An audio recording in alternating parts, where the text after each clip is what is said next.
all the peoples, our bloody brothers and sisters. Assalamu alaikum wa rahmatullahi wa barakatuh. Today I am very excited to get a chance to say a few words about namaz.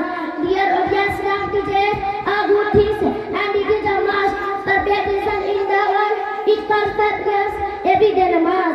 Namaz is the only way to communicate with Allah.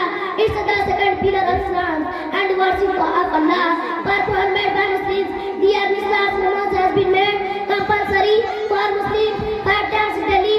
It is the first things to be asked on the day of judgment. The Prophet Hazrat Muhammad also said, "As-salatu mitl-jannah."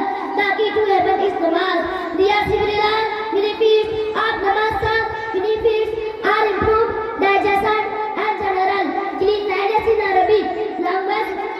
It is the God as-salam prayer. May Allah give us the ability to offer namaz.